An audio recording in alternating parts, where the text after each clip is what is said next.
Ang basa ng ating kapalaran ngayon ay maaring tumutukoy sa iyo, o sa ibang tao, na kapareho mo na zodiac sign.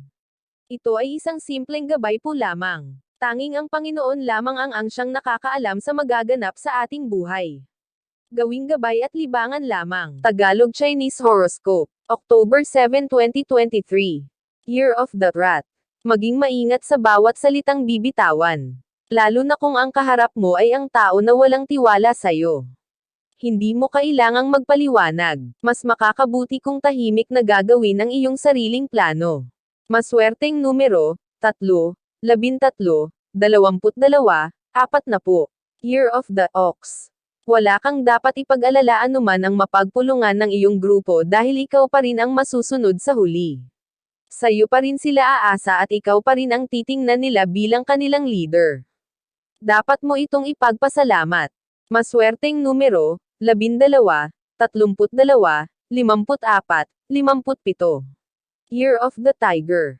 Isang kamag-anak ang lalapit sa'yo para mangutang. Alam mo na kung paano siya bilang mangungutang kaya nasa sayo na ang desisyon kung siya'y pahihiraman mo o tutulungan mo na lang ng kusang loob. Total naman ay ikaw ang nakakaluwag sa ngayon.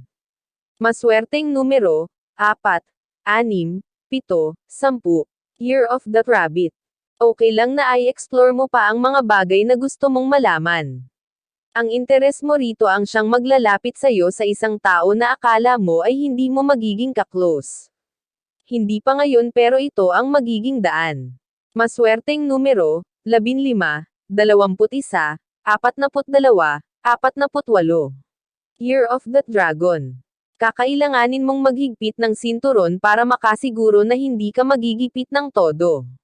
Hindi mo gugustuhin na lumapit sa mga kaibigan lalo na sa iyong mga kamag-anak para humingi ng tulong kaya ikaw na ang gumawa ng paraan kung paano ka makakaraos. Maswerteng numero, 25, 28, 49, 61. Year of the Snake. Hindi mo kailangang pilitin ang iyong karelasyon para sumang-ayon sa iyong plano.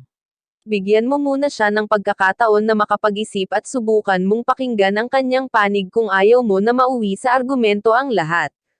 Maswerteng numero, 20, 30, 43, 46. Year of the Horse. May pagkakataon ka para kalimutan ang nakalipas pero hindi mo magawa dahil may masayang parte kang binabalik-balikan. Wala itong maitutulong sa iyo kaya subukan mo nang mag-move on at bigyan ng pagkakataon ang sarili na sumaya sa kasalukuyan. Maswerteng numero, 3, 15, 17, 19. Year of the Sheep. Sadyang may swerte at malas sa negosyo pero totoo rin naman na ang lahat ay panapanahon lang, kaya kung medyo alatin ka man ngayon ay marami pang pagkakataon na darating para mahawakan mo naman ang swerte. Maswerteng numero, 6, 16, 22, 34. Year of the Monkey. Ipagpatuloy mo lang ang iyong pagsisikap at pagtitiyaga dahil ang lahat ng pinagdaraanan mo ngayon ay bahagi lamang ng direksyong pinili mo patungo sa inaasam mong tagumpay. Iwasan ang makadama ng sobrang kalungkutan. Maswerteng numero, 32, 35, 67, 68. Year of the Rooster. Maswerte ka dahil napapalibutan ka ng mga positibong tao na tunay na nagmamalasakit sa'yo. Kaya hindi mo dapat balewalain ang kanilang presensya. Sila ang makakatuwang mo sa lahat ng iyong problema. Maswerteng numero, 43, 51, 65, 78. Year of the Dog. Iwasan ang pagkain ng mga pagkaing basura. Sakit ang makukuha mo lalo na ngayon na sadyang mahina ang iyong resistensya. Makinig sa payo ng mga magulang dahil wala silang iniisip kundi ang para sa ikabubuti mo. Maswerteng numero, 42, 46, 56, 70.